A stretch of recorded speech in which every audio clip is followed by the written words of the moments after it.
Today, we have set out in one of the most densely populated cities in the world, Dhaka.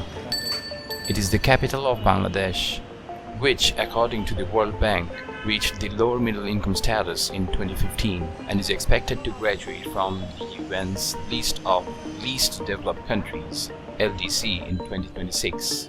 Our objective is to discover a very interesting yet tiny piece of settlement whose rather eccentric naming has fascinated us immensely. They call it Fokirnir Bazar.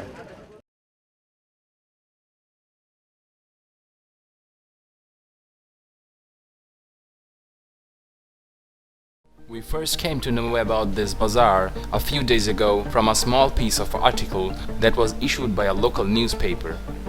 As the world economy slowly recovers from the catastrophic COVID-19, it still remains a mystery to many of us how the poorest of the poor struggle to make a living during these difficult times. Our destination is at a small rail crossing located at Baulbag. It's not far from the main bazaar in the Tejgaon area, which relatively seemed very quiet and empty.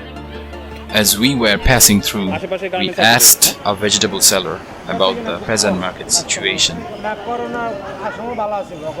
He expressed much disappointment on how the overall economy is turning out and how it has affected the consumers and suppliers in the market as well. He said the situation was much better before and the sale is getting worse every day after the pandemic.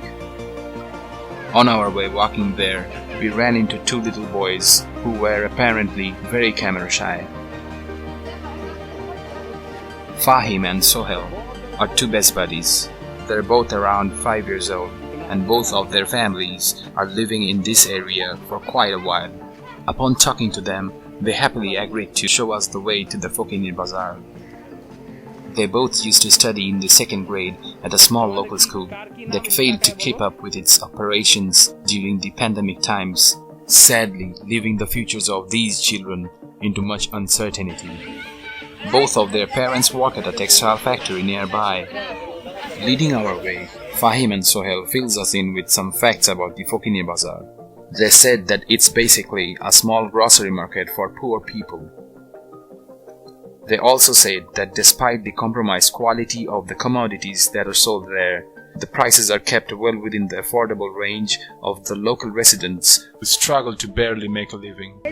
Finally, we managed to have a chat with a lady who sells vegetables for a living. The economy is not what it used to be, she said, and it's getting tougher every day for our families to just go by.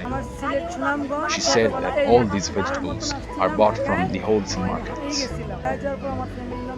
and because of the poor quality of these unsold items, they can get this at a good bargain rate from those wholesalers. She also said that this is what brings the food to their table, and some days when she couldn't make sufficient sales, her family has to starve. But she's used to all this. She is rather more concerned on what fate awaits them if any day the government evicts them from this public place.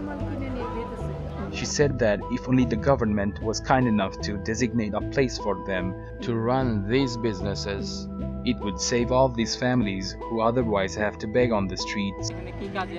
Some similar complaints were heard when we managed to interview a few locals who were living here for nearly a generation.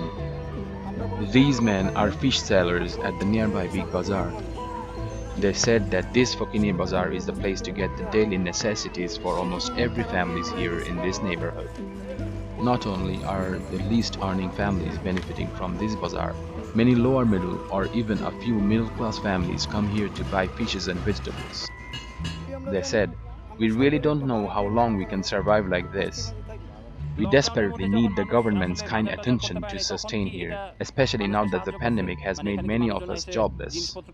One of the men said, "We don't even own a piece of land or residence, and this is what little we can do to feed our families. But many of us set up temporary stalls here to just sell our goods, which are quite often confiscated by the local authorities, as we are using the state's property. This makes our lives even harder, as most of us are homeless. and we depend on just this to buy our food and shelter.